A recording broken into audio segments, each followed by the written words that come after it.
Hey everybody, welcome to this week's episode of Making Sense of It All with Jesse Stakes. This week, Kelly Hill is joining us to talk about AI and its increasing role in sales organizations. If you guys would like to check out more about Kelly's story and what sales advisors of Florida do for their clients, you can check out episode 14 for a deeper dive into her and her company. Today, Kelly is joining me to talk about how artificial intelligence is being used in sales organizations to streamline processes, enhance decision-making, and boost the efficiency of their workforce. Let's jump right into it.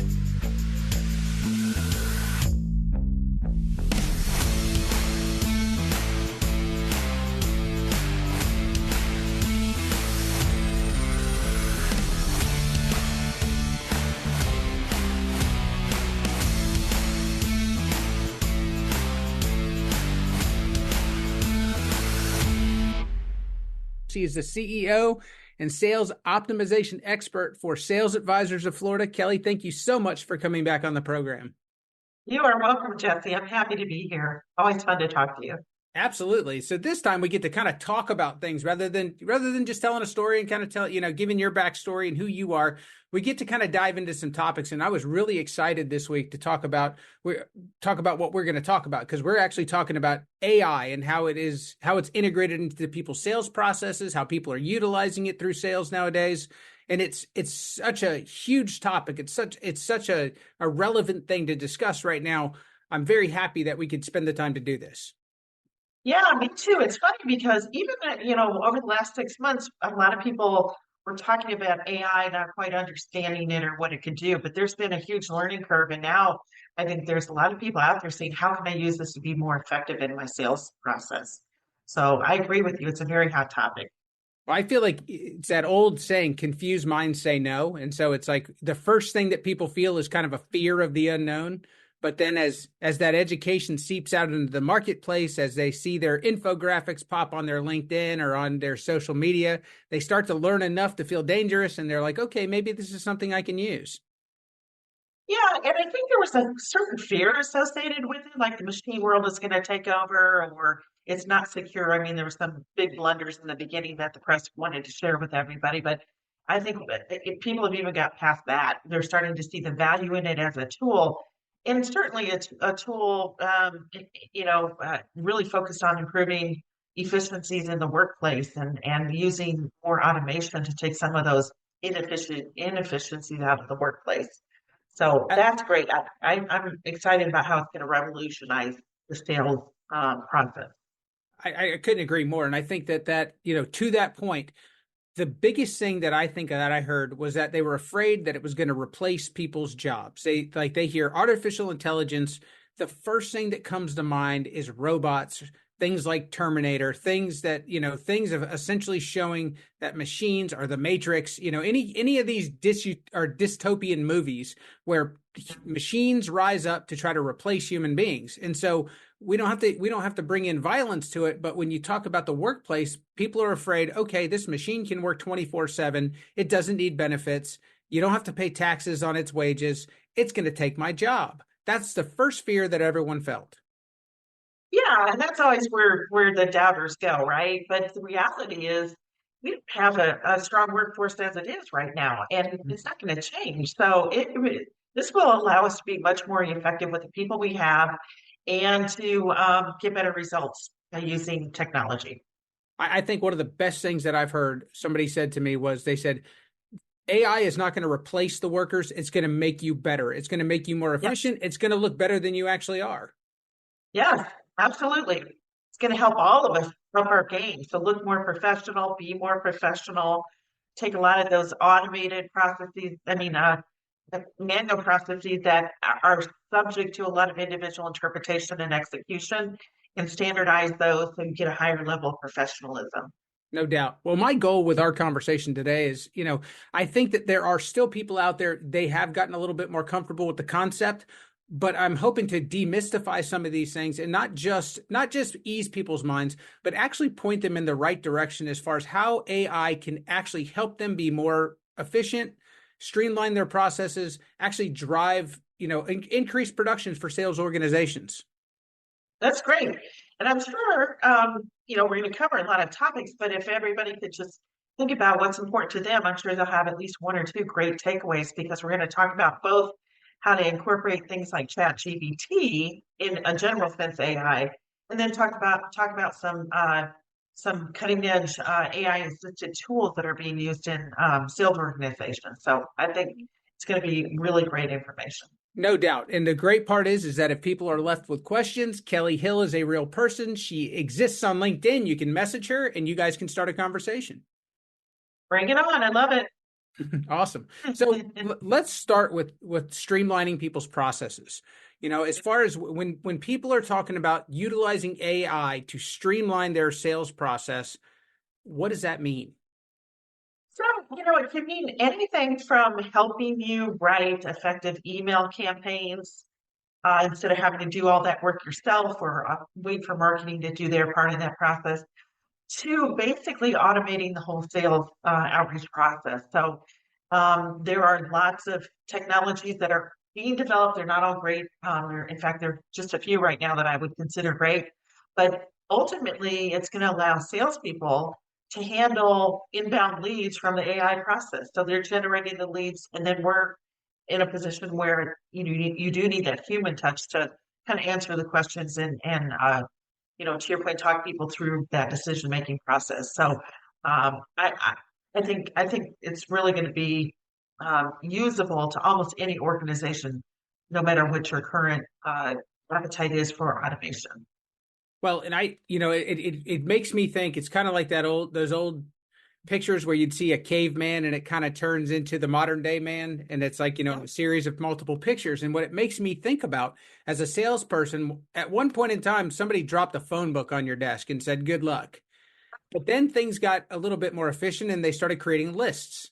And then those lists turned into spreadsheets, and those spreadsheets turned into Salesforce or other types of tools. So as far as customer management tools.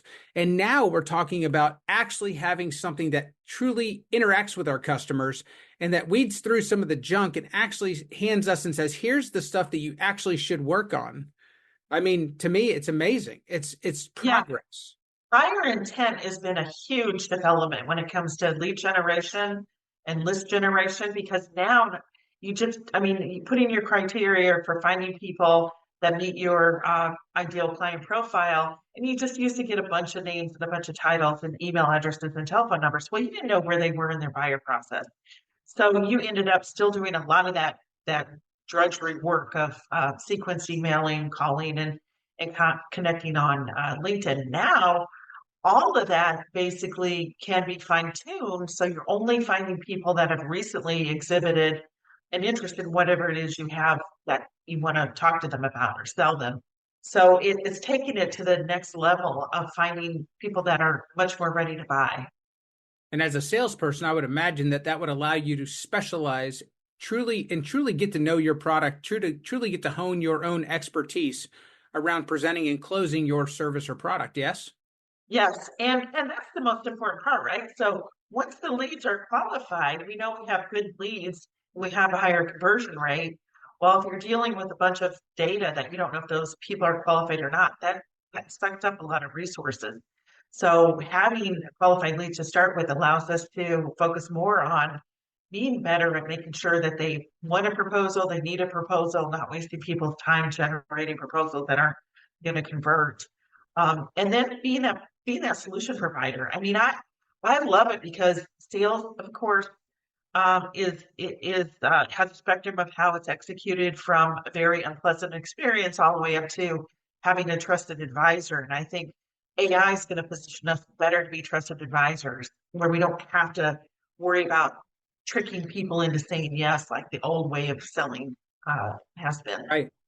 Well, and I think that it allows, as people become more specialized, as people are allowed to focus on honing their craft, I don't think people who are not in sales or people who don't do it every day realize the amount of time that people spend finding a qualified lead or that they actually spend qualifying that person to actually become a true prospect, a true candidate for whatever they're selling. Because I would argue that probably 70 to 80% of people's time has been spent doing that part of the work, not the specialized work of actually, being that expert in what you say you're an expert in and helping that person navigate through that decision-making process. Absolutely. So that qualification process is really important. It does take a lot of time, and sometimes people are not ready to give out information that is going to help you make that decision. But the more you position them as somebody who understands their problem, can talk about other people that you've solved that problem for and how you did it, what the benefits are, that the more likelihood you're going to have of that light bulb going off and them saying, yep, I want to work with you.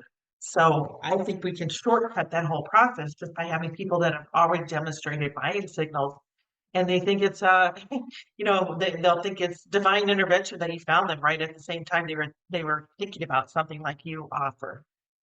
No Um, doubt. so yeah. Well, and I think I don't know a business owner or somebody that that I've talked to in my professional life, or just in doing my show or anything, that doesn't like to feel important. They don't like to feel like that they're that the people that they're doing business with, or the people that are calling on them to do business, they want that attention. They want to feel like they're that they matter to those people. So having email campaigns and having things that are set up in the background to where these people are getting touched on a regular basis, to where they see your name, see your company's name, it really does enhance your sales process. Yeah, it helps develop that know, like, and trust, especially if you're opening a new market, or maybe selling something that hasn't been sold before and people don't know about. So you do need those repeated touches, but you have to do them in a way that is not invasive and doesn't come across like it's a hard sell. So I'm a big fan of using the automation to execute the campaign, but structuring your campaign in a way where you're offering value. So you're communicating that you understand what they're going through, that they have pain points. Don't call them pain points, but you understand they have problems they're trying to solve, and you want to be that person to help them solve them, and help them think through all of the implications of different decisions they could make. No doubt. So that's where we come into play. That's really our superpower. Absolutely. Well, and some of the best systems that I've seen, like since people have started to integrate some of these into their businesses, are just basically for those initial touches, like let's say through LinkedIn, or if they're through, through even an email campaign, it's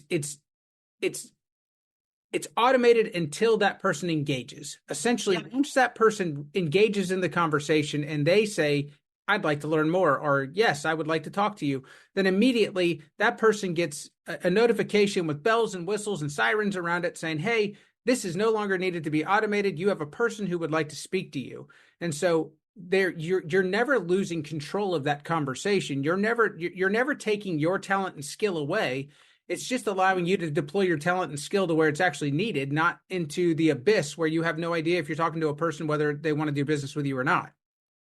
Absolutely. And we've seen such a huge shift since COVID as far as being out and being able to knock on doors. This just makes us more effective executing our sales plan from our desk. So you're able to automate that outreach, tailored messaging to the title, to the company, to whatever is relevant to them as far as their buyer intent signals.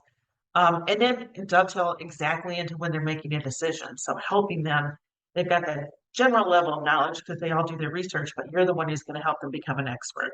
No doubt. I'll tell you, one of my favorite things that I've seen lately is the AI assistance on things like this Zoom conversation that we're having, or on other platforms, to where when it can actually analyze the conversation that you're having, take notes on that conversation that you've had, and also like kind of point out the high points of the conversation, or what was the major theme of that conversation. So it takes something that then you can focus on the person that you're actually speaking to, instead of writing at the same time and losing 20% or however much you're going to actually lose by trying to write at the same time.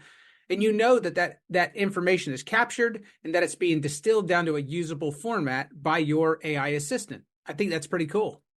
Yeah, I mean, it's huge. Think about how distracting it is when you're talking to a potential customer or client and you're trying to take notes. I mean, it's very distracting. It's distracting for you. You're only listening with part of your brain. It's distracting from them because they know something's going on. This eliminates all of that. This lets you be laser focused on developing that relationship and listening for those cues of how to sort of direct the conversation with them to the best way. So yeah, note-taking technology has in the last year it's evolved to a place where it's really great. And to your point, it just doesn't stop at notes. It formats everything. It develops next steps. It kind of gives you, kind of your follow-up items. So it's a fantastic tool. That's a great example. No doubt, no doubt. I agree completely. One of the things that I also think that there has been huge advancements, and I think that this can be looked at as a negative sometimes when it's talked about the wrong way. But when you start talking about cross-selling additional products, or you start talking about identifying things that were maybe missed by that salesperson or missed by their team that's dealing with that customer, a lot of the times people think, oh, they're just trying to sell me more stuff. But in a lot of cases, there could be really truly relevant products or services that you offer as a company that you missed and that would truly benefit that person that you're sitting in front of. It would add value. But if it was just up to you, or if it was just up to that interaction, you'd walk away and it would be lost forever. But as you integrate AI and as you integrate some of these tools, then it helps you in your identifying what products and services that could potentially help your customers, would be beneficial to them.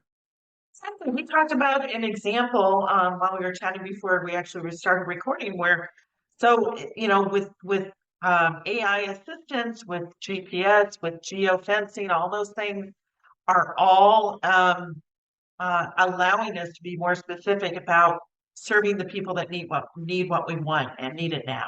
No doubt. Well, and I know I brought up the example of Target. Target does that very well. They have geofencing essentially to where if you have their app downloaded on your phone and you go to Target, they know exactly as soon as you're kind of headed towards that store, they know when you're coming there. That benefits their customers. It benefits them. They know where they're walking around the stores. They identify the products that they kind of hang around the most. If you're entering your receipts, or if you're buying products through the app, then they know what coupons to send you that are actually going to enhance your shopping experience. So I think that a lot of those things are tremendous. They actually add value. They enhance the experience. They don't detract from it. Right. I mean, I think on one hand, to your point, you could get a little alarmed about all this tracking that's going on, but the reality is it's happening whether we want to admit it or not. So why don't we use it to our benefit as consumers and as decision makers and allow that additional information to help shape and inform us? So yeah, I totally agree that it's just getting more sophisticated, but in a better way, in a more helpful way.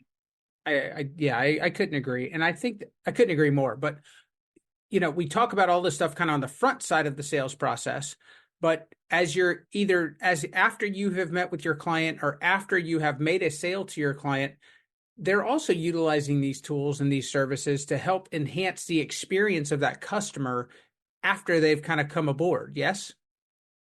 Yeah, so there's a lot going on there as well. It could be, the pings that you get when you sign up for a new CRM and you're not using it. So they're trying to entice you to use it because they know if you don't use it, you're likely not to re-up, right? So they are invested in your success. So it's getting more and more sophisticated on how they engage you once you've signed up. And I think we'll see that with almost any sale, because after sale care is as important as how you handle that client before the sale. So that's an important concentration or focus that companies are starting to realize that they didn't have a lot of focus on before. Yeah. So they put them in a marketing campaign, but wouldn't think much about it after that. So now we're seeing a lot more focused automated efforts to keep people engaged after the sale. Well, and I think that to the whole point of AI, or to the whole point of enhanced automation, the whole point is for it to learn and for it to get better as it's going along. So as you have, like, as your experience continues with the companies that are utilizing this technology and they're implementing this, you should experience an enhanced customer experience. It should be something that gets better over time, not worse. It's like a good marriage. It's like you and your spouse should get, your relationship should get better. You should know each other better as you go along. It shouldn't be something to where you feel like strangers after 10, 20 years. Yeah, exactly. Well, and to that point, I think we're just in the early days of this evolution too. I mean, if you even think about the experience of calling customer service, right? You have to call. You rarely get a person anymore because or at least you won't get them right away. You have to go through Sure. some sort of pre-screening, and that was horrible in those early days when they started to use AI to assist with that process. Terrible. They couldn't understand what you were saying. They'd make you repeat. It was just an annoying process, but it's gotten much better. Not that there aren't some opportunities for improvement, but it's got a lot better. And I think we'll just continue to see that interaction continue. So customer service is a really great place where AI is currently being applied, and people jumped in to, both feet, and they're saying, all right, we know it's still evolving, and we're going to take the risk of showing our customers the process of evolving, if you will, but it's better than what we had before. So let's get this moving, because we'll be in a better place. No doubt. Well, and it's you think about anything that is a process. You kind of whether it's working out and you're trying to get in better shape, if it's if you're trying to get in, learn something, learn a new language, anything. It's one of those things to where I think that people look like they're in a kind of a basic stage until they all of a sudden you look at them one day and you're like, that person's so in such better shape than they used to be, or that person all of a sudden speaks fluent Spanish, and just yesterday they were having a hard time putting together two sentences. But I think that that's anything. It's you have these plateaus that you hit, and then it's like a huge leap forward once the technology catches up, or once the people behind the scenes, they kind of they get past the walls that have been put in front of them. Then all of a Yeah. sudden we see it and we're like, oh my God, look how much it's grown. It's grown leaps and bounds. But in reality, you've had somebody grinding over that day after day after day for the last however many years. They've been trying to make it what it is today, and what it's going to look like 5 years from now. For the next 5 years, they're going to be putting that work in every single day to do that as well. Yeah, and to that point, I think about making a big change within your organization, whether it's implementing new technology or a new process. There's so much effort that goes into planning that out and making sure it's right before you actually do the implementation. AI is helping get to that implementation faster and making it more of a smoother process. So that's another great example about how, that all becomes much more streamlined and automated, and takes less of our resources to get to that smoothly functioning new thing that you wanted it to do. No doubt. So yeah, Well, and I think that that's a perfect point to make, is that, if you're looking as a business to integrate AI and automation into your process, and you're looking to make these big changes, then you really should be looking to contact someone like Kelly and bring them in to help with that change management, to help with that, because this is what she does all day, every day, is ensure that sales organizations are operating more efficiently and for better profitability of the ownership. So Kelly, with that being said, if people want to learn more, if they'd like to set up a conversation with you about this or about a great many things, where can they find you? they can find me at Khill, Khill at salesadvisorsfl.com. So to sweeten that offer a little bit, Kelly has graciously offered to provide the Sales Advisors of Florida's AI sales tool to any of our listeners that contact her and request it. It's a great place to start if you're interested in more deeply integrating AI into your sales process. I hope you enjoyed the show and you learned a little something along the way. That's going to do it for us today. I'll catch you guys next time.